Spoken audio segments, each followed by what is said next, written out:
今の曲7のお菓子のサクサクをテーマに作曲を依頼して作っていただいた曲なんです。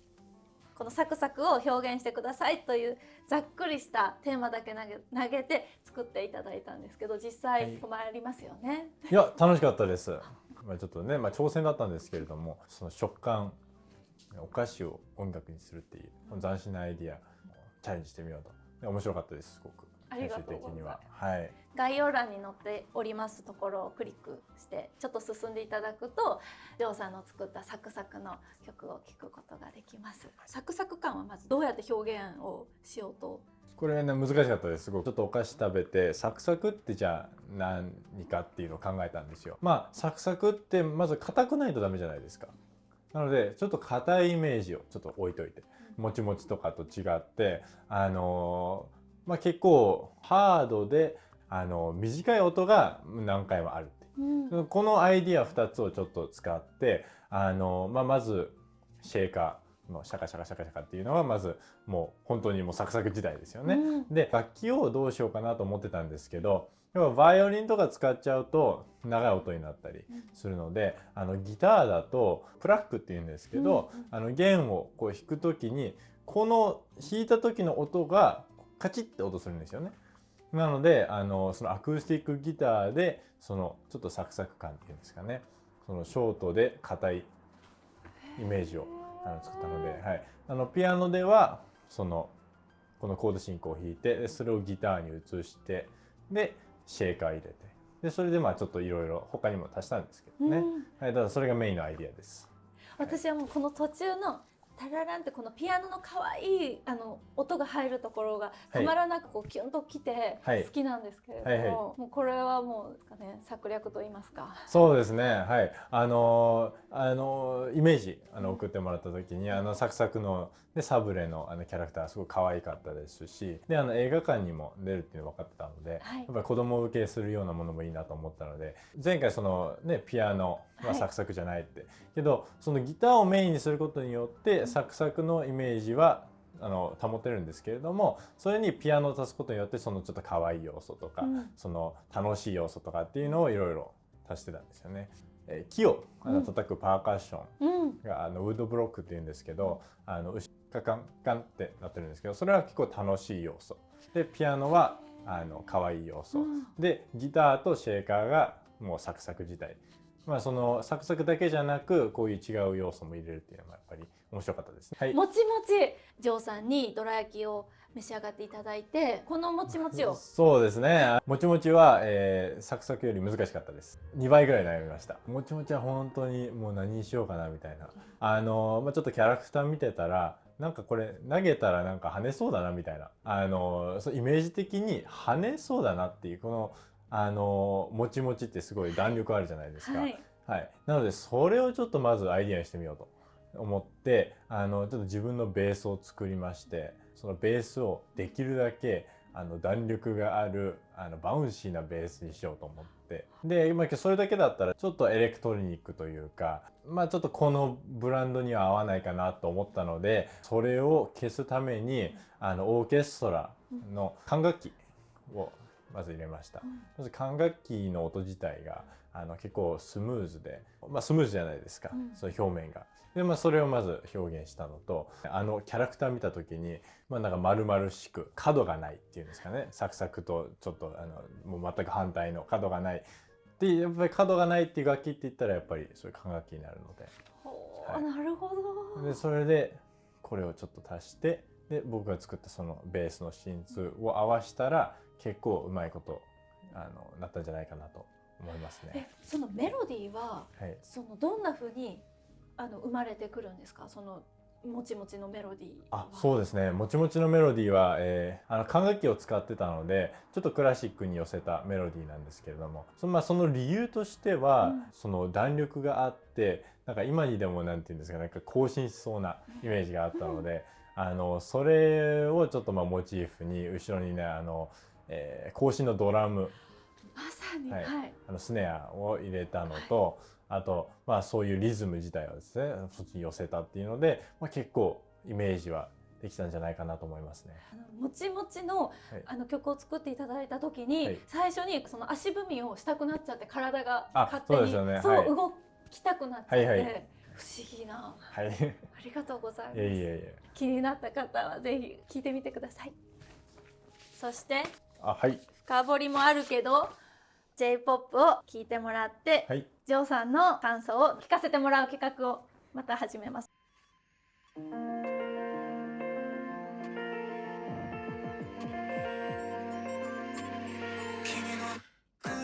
聞こえたような気がして僕は振り向いた。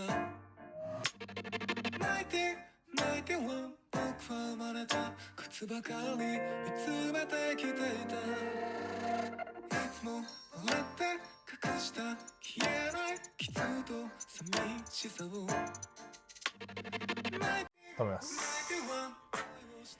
いやー、そう。これ先に伝えておくと、秒速5センチメートルの主題歌にもなっている米津玄師さんの「1991」まずもう最初の感想がやっぱプロダクションクオリティがもうトップですね。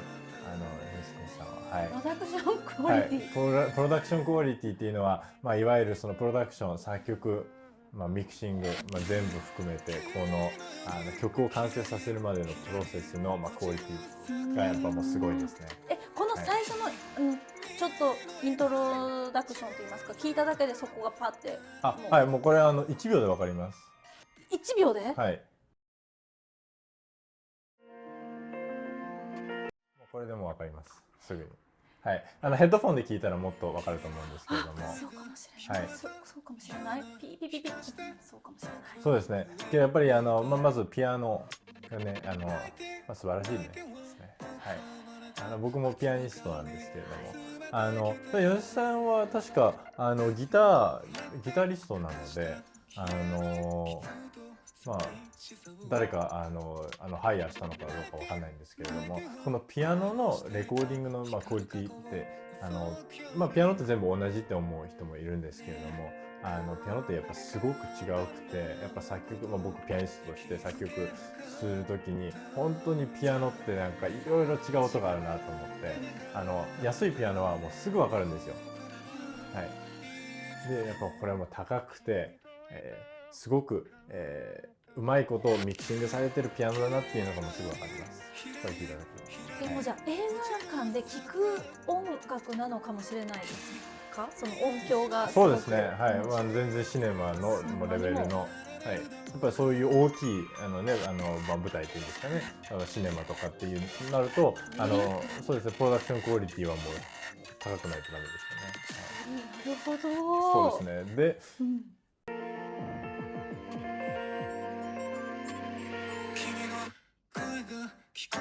でもこれでもすぐわかります。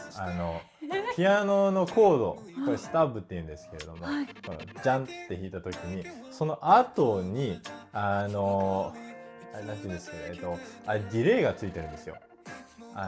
ディレイっていうちょっと作曲のテクニックなんですけど、これバンって弾かれて、でその後バンバンっていう、ね、このエコーのエフェクトね、ついてますよね、これ。バン。これエコですね。はい。これ別にそのピアノをすごく、ソフトに弾いたわけではなく、もう本当にこのピアノ音弾いて、でディレイをそのリズムに合わせてそうエコにしたっていう。でやっぱりそうですね。僕作曲家としてやっぱりそういう面白いこと。ただ単にコード弾くだけじゃなく、このコードで何をできるかっていうのを考えてるので、やっぱりそれも素晴らしいですね、これ。はい。なるほど。はい。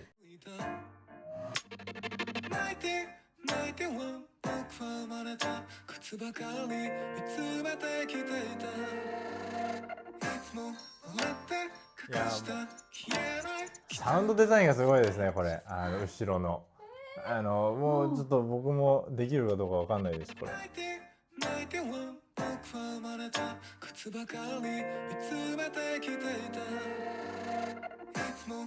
そうですね。ダラララっていう、ちょっとあまりね、そのマニアックなディテールはちょっと本当に作曲ねもう数年してる人しか分かんないようですけれども、やっぱりもう LFO とかもうそういうエフェクトですね。もううまいこと使って、そのエフェクトって使いすぎるとごちゃごちゃになるんですよ。ごちゃごちゃになったりまあ、ちょっと汚く聞こえるっていうのがあるんですけど、それをどうクリアに汚くないエフェクトの使い方ができるかっていうのを考えた時にこれ以上のものはないんじゃないですかね。ちょっと聞いてみます。はい、ちょっと聞いてみましょう。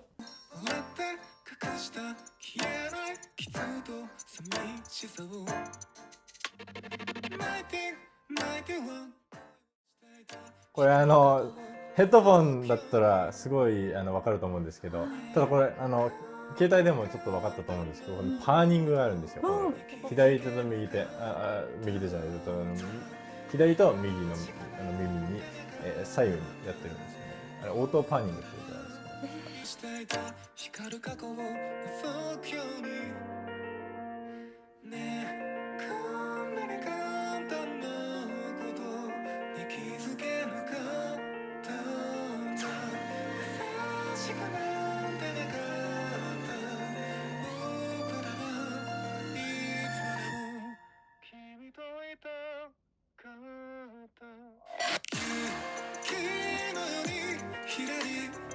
いやー、これ米津玄師勇気ありますよね。このサビの前にこのなんていうんですかね、この止まるこのスペース、はい、本当やっぱハマりますよね、やっぱり。はい、やっぱりそのずーっとね、3分、これ、4分ですね、4分の曲ずーっと同じような音量でやってたり、同じ楽器をずーっと弾いてるとつまんなくなるんですよ。なのでやっぱこういうサビの前とか大事な時に本当に楽器抜く。よく僕昔作曲始めた時に楽器増えれば増えるほどいいって思ってたんですよ。けど今は楽器を減らせればいいって思うんですよ。はい、楽器を最小限で、最大限の、音を出すっていうのが一番作曲してて学んだことですよね。すごいわびさびのような。何を言ってるかよくわからないかもしれないですけど、なんか茶道のなんだろう、なんかすごい余計なものが一切ない。そうですね。もうとにかく自分が思いついたもの全部投げるんじゃなく、もうこの楽器一つを最大限に生かし、で最小限の楽器で最大限の音と、インパクトを出すっていうのが、これ一番できてると思いますね。はい。例えばね、最初のピアノあるじゃないですか。あんなないとギターとかベースとかベースも一応ちょっと入ってると思うんですけど、ちょっとヘッドホンで確認しないといけないですけど、ただね、例えばバイオリンとかいろいろ足せるんですよ、作曲家なら。米津玄師さんは全然足せるんですよ。けどそれをあえて足さない、あえてピアノだけでこのエフェクトつけて、でこの最大限の音と曲を作るっていうのがやっぱり作曲家としてのニュアンスとスキルですよね。すごい。はい、ちょっとあともう一つ言いたかったのが、これあれですね、テレフォンエフェクトですね。昔の電話の上のパートとこの下のパート、このベースとこの空気のこのツっていう音を全部カットして、このこれ何て言うんですかね、リバース B っていうEQ でイーコライザーでできるんですけど、なんか電話でこれよくポップで使われるエフェクトなんですけど、エフェクトをつけて楽器が一切ないのに面白くさせるっていう方のお話です。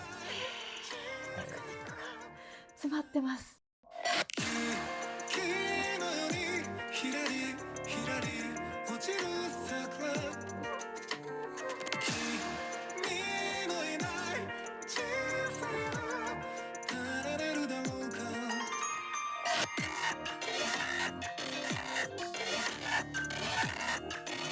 これちょっと新しいところ行ったので、ちょっとこれはまたちゃんとちょっと予想外だったので、ちょっともう一回帰って聞かないとちょっと何が起こったのかそうですね。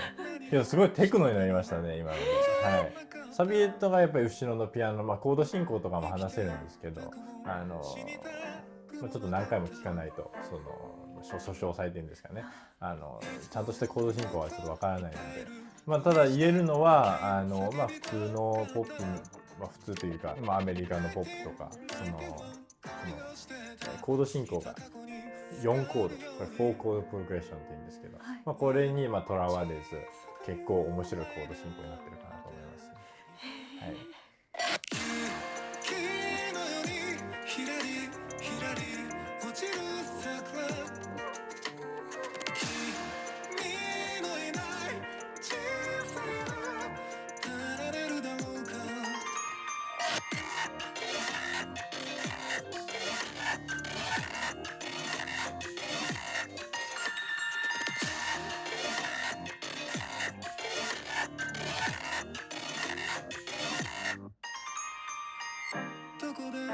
なるほど。面白いですね。これ僕これ何でしたっけ？朝ドラとかでしたっけ？映画の秒速、映画ですか？はい、5センチメートル、新海誠監督が昔アニメーションでした。それが今実写。そういうことです。はいはい。出る実写の映画の曲ですね。そうなんですね。はい、主題歌。はい。これなんか主題歌だったら、なんか映画のなんか何かからこの理由、なんかの理由でこれをしたのかなと思うんですけど、はい、なんかね複雑な気持ちとかってなんかありますよね。ありますね。そうですよね。あります。大変複雑な気持ちが。はい、複雑で、苦しいとはね感じで、そうですね。それがすごい伝わります。曲から。はい。そうですね。はい。はい、やっぱりこれディストーションって言うんですけど、普通は良くないんですよこれ。音楽で、みんなディストーションだけはさせないようにするんですけど、なんかわざわざもうギリギリまでちょっと攻めてる音っていうんですかね。結構うるさいと、あとすごい角がある音。ノイズになっちゃう。結構ノイズっぽいこれテクノとシンセサイザーとエフェクトでこういうの出してると思うんですけど、その前は結構心地よかったじゃないですか。はい、ピアノも良かったですし、これをいきなり入れたってことはその映画とかではなんかこれが問題なんですかね、その映画の。を表してるんじゃないかなと思いますね。でもこれを聞いたら、じゃあ最初にあったエフェクトあるじゃないですか、なんかトゥクトゥクトゥクトゥクっていう、あれもなんか何かがこの曲を完璧に流させてないっていう、詰まってるみたいな、そんな感じかなと思いますね。はい。ちょっと僕はね全然映画知らないんですけれども、秒速5センチメートルを見たくなりますね。そうですね。はい。はい。そうですね。やっぱりこういう曲で物語を語るっていうんですかね。それすごく大切なことですね。主題歌としては。これあれ5センチメートルってなんか人間関係のまさに映画ですか？苦しい気持ちと幸せな気持ちと、そうですね。そういうのがいろいろね分かれてたり、全部スムーズじゃないですよね。それがすごく伝わりますね、曲から。何をしててもここじゃなかった、生きてたくも死にたくもなかった、いつも遠くを見ているふりして泣き叫びたかった、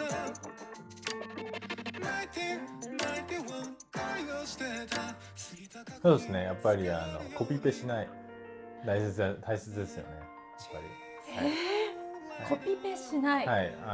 ポップソングって構成が大体決まってるんですけれども、A メロ、B メロでサビ。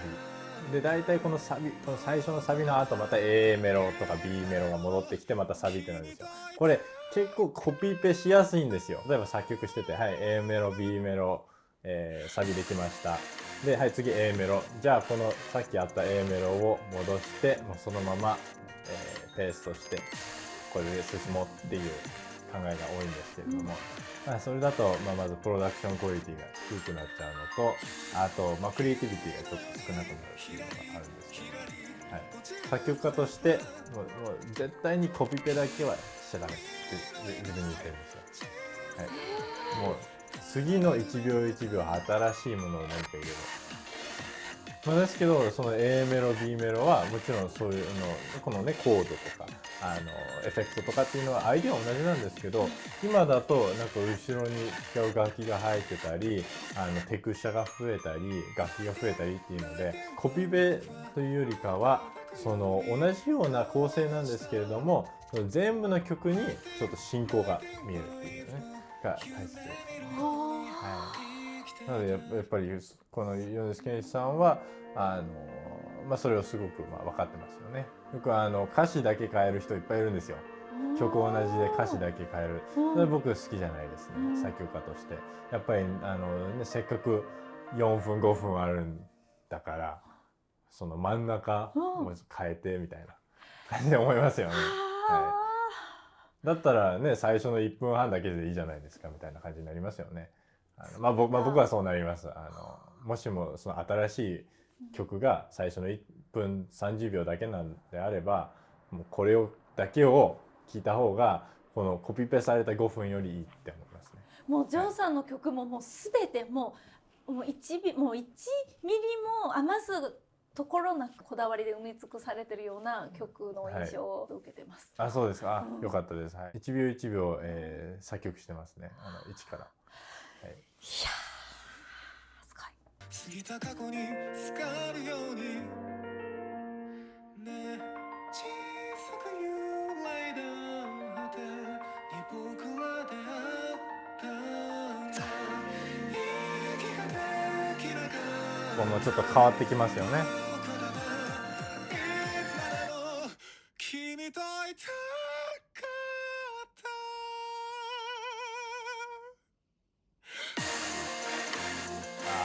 すごいですね。いやーやっぱ米津さんって自分のアルバム書いたりもちろん作曲してたり作詞もしてたりで歌もすごくうまいんですよね。やっぱすごいボーカルスキルですよね。歌手スキルがもう本当に高くてもう逆にちょっと聞きたいんですけど、その米津さんにね、もう何テイクかかったのかとあれをするのにこのクオリティのその音ですか？声を出すのにさっきのすごい高い音あるんですけど、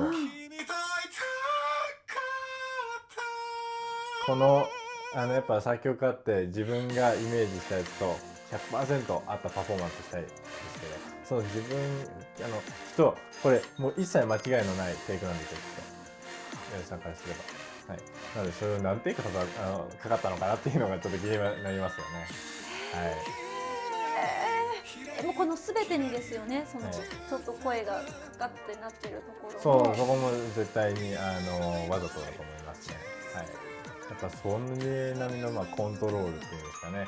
ただ単にその高い音っていうのは数年歌ってればとかトレーニングがあればできる話なんですけども、やっぱこのちょっとかかってなったりちょっとハーシーちょっと角がある音にするそのボーカルのテクチャですよねをするのはやっぱり結構経験ないと無理ですよね。楽しい。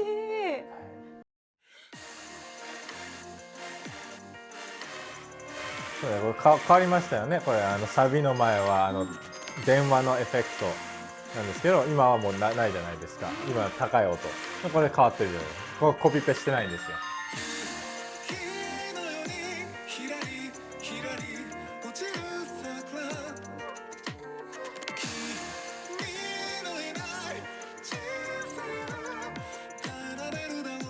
こことか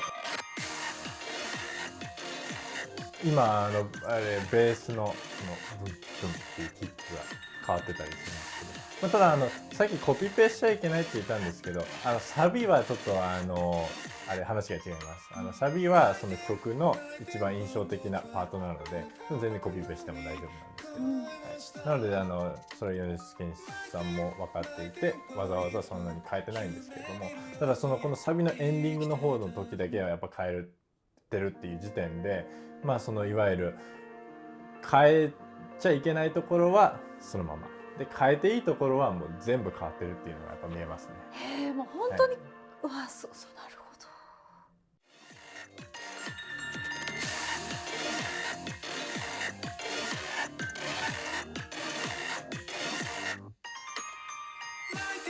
泣いては僕は瞬くように変えました。泣いてはいつも夢見るように生きていた。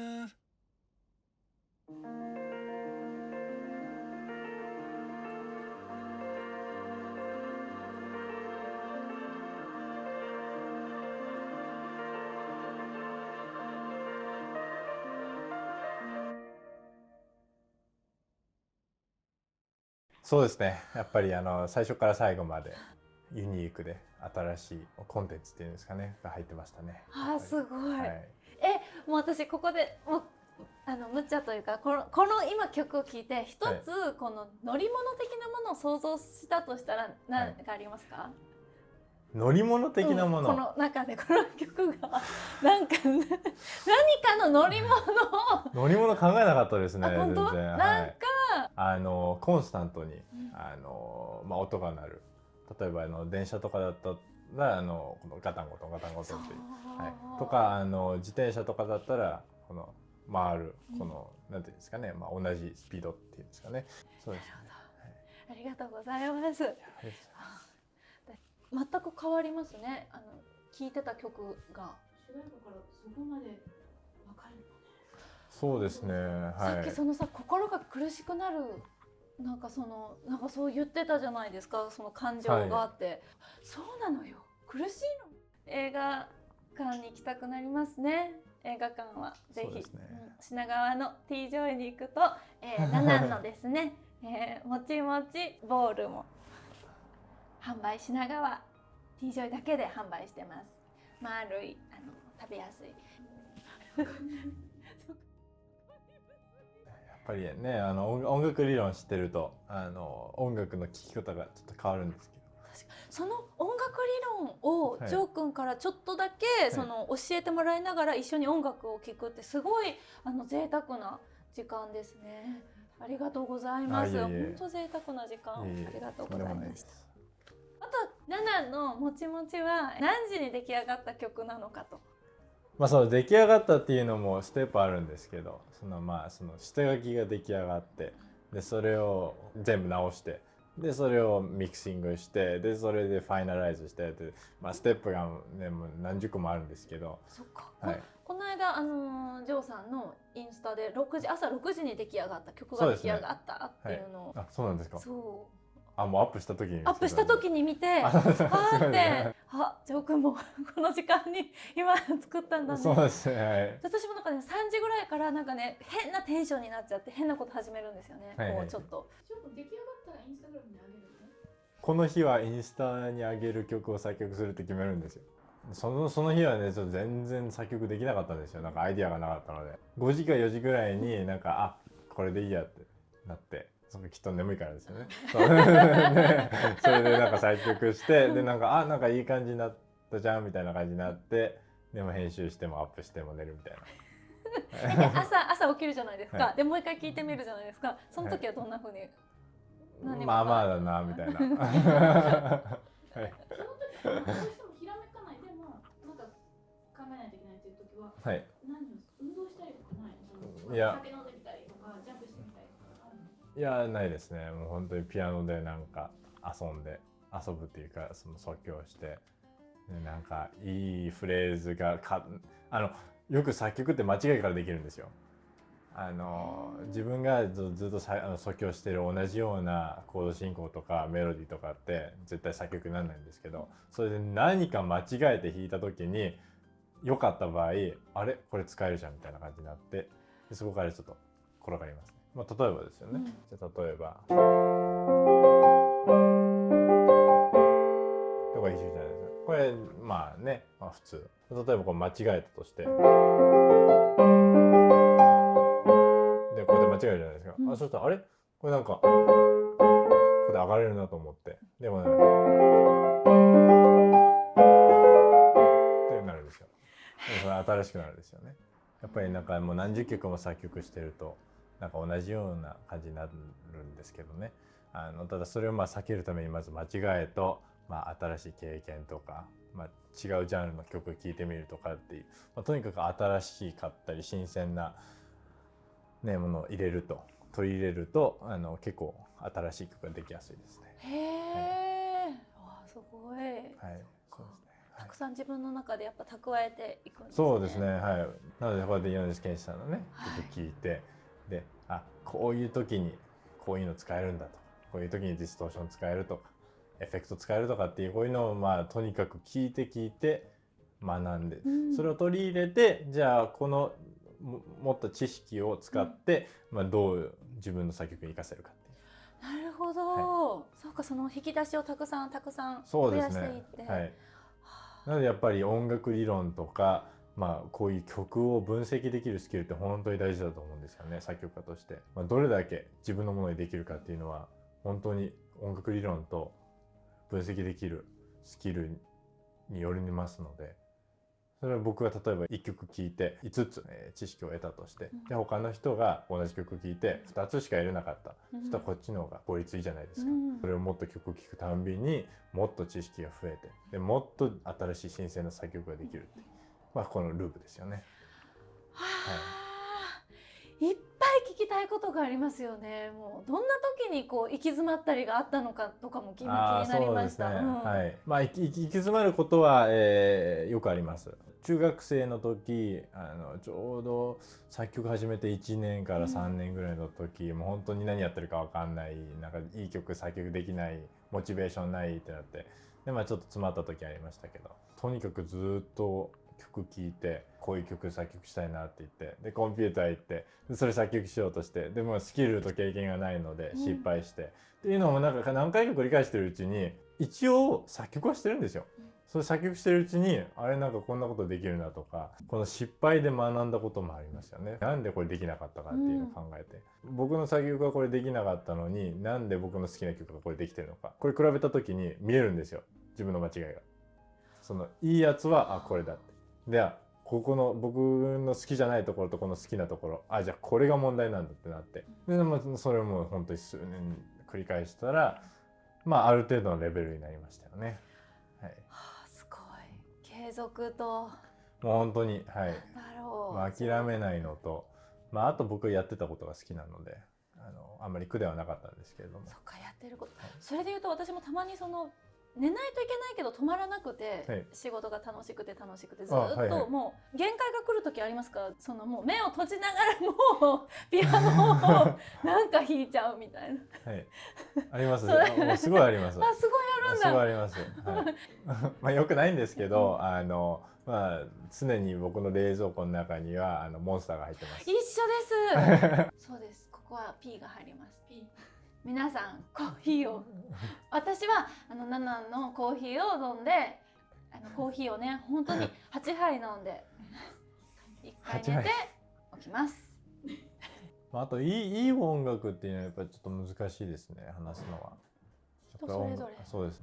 なんでこんな曲聴くんだろうっていう曲好きな人もいれば、なんかねこんなにいい曲なのに好きじゃない、なんで好きじゃないのみたいなっていうのがいっぱいあるので、やっぱちょっと難しいですね。本当に感性ですよね。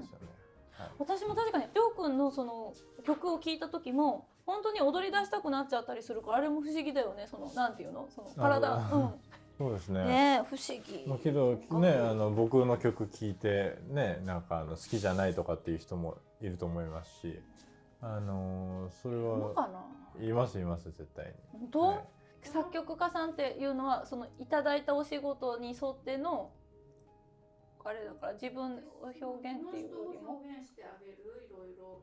そうですね。だからコンサルみたいな感じ。本当にそういう感じですね。はい。でそれで自分も満足感を得るっていうこと。そうですね。やっぱりそのね、監督とか向こうがそのイメージしてる曲を完璧に作れた時にやっぱ嬉しいですよね。こう一体感みたいな感じ。まあチームワークみたいな感じで、はい。りょうくん自身のブランディングみたいなのさ、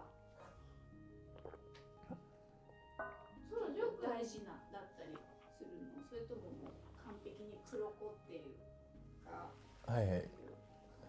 人と調和して協力してうまくやっていくって自分をいくら表現したところでなんていうの難しいじゃん特に。そうですね。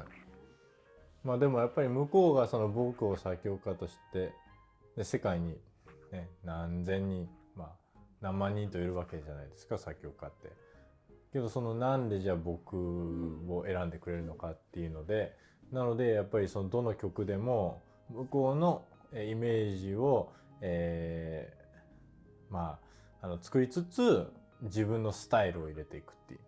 その自分のスタイルっていう結構あらかじめこうあるの？あります。心地いいなみたいな。僕がその作曲したっていうのは例えば僕の友達とかは僕が作曲したのは分かる。へえ。はい、どこでわかる？いやなんかその雰囲気とか、まあ、コード進行リズムとかそれ全部混ぜてその僕が作曲したやつはこういう音だなっていうのがなんか分かりますね。りょうくんっぽいねっていう。あ、そうそんな感じで。どんなはい、ジャンルでも、ここに君がいるね。そうですそんな感じですね。はい。へえ、それ